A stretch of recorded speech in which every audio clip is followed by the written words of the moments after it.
And welcome back to WGN-TV Political Report. We're continuing to spotlight some of Chicago's interesting ward races, and this morning focusing on the new 34th Ward.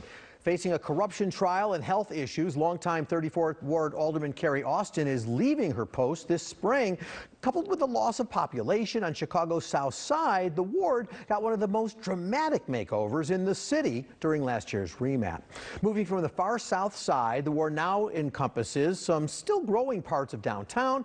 The boundaries now run from the Fulton River District to the north, the Loop to the east, Greektown and West Loop in the other direction. There are two candidates vying for votes in the new ward. The first you might recognize. He ran for Cook County State's Attorney in 2020 and is a former prosecutor and Navy veteran. Bill Conway joining us this morning. Bill, thanks for coming in. Good to see you again. Thanks for having me.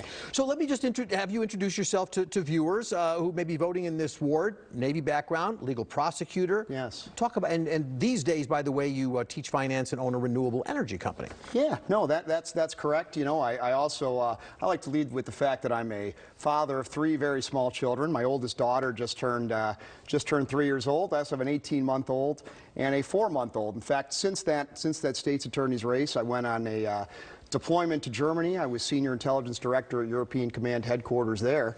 So, my middle daughter was actually born there. Wow. Well, so you have run for office before, as I indicated, and challenging Kim Foxx in the primary back in 2020, and that ties you to the legal background. Why alderman? Well, I'll tell you what, I am really just trying to make sure we can build stronger, safer communities. And as you talked about, I really think I have a unique set of experiences and skill set to do that. Between my law enforcement background, as you talked about, as a Navy intelligence officer, I've had to work to find common ground with people, and of course, you know, as a finance professor as well.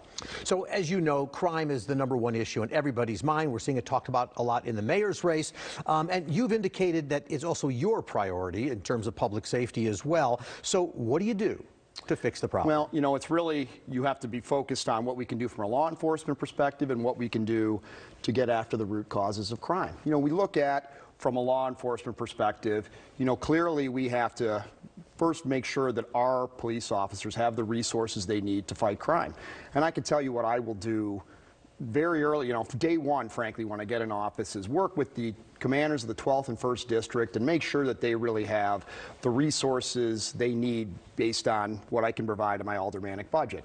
And then beyond that, making sure that I can advocate for the proper staffing levels for our central business district and the thriving communities we mentioned of South Loop and West Loop and Greektown and Little Italy as well.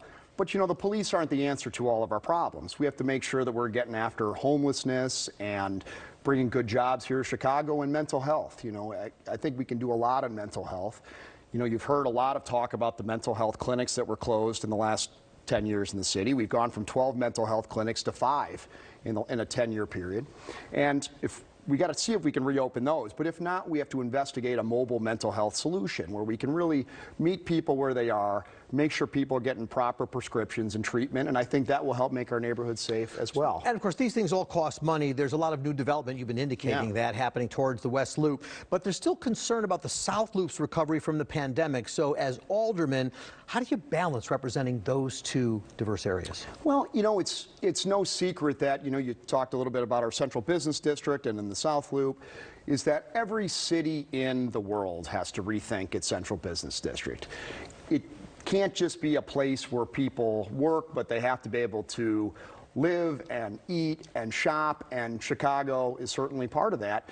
So we have to make sure that we're doing everything we can to help folks that want to invest in Chicago, invest in our central business district, that we're helping them do that. So there's a lot of discussion as well in the city about public transportation and traffic issues. They happen in the city, they happen in the ward you want to represent. What specifically do you have in mind to address those issues? You know, Paul, when I was first thinking about running for alderman, I went out for a walk and walked the whole ward, a lot of it with my 3-year-old daughter, in fact. And what really struck me is it seems like a lot of the traffic decisions that have been made on one block have no relevance to the traffic decisions that have been made on the next block.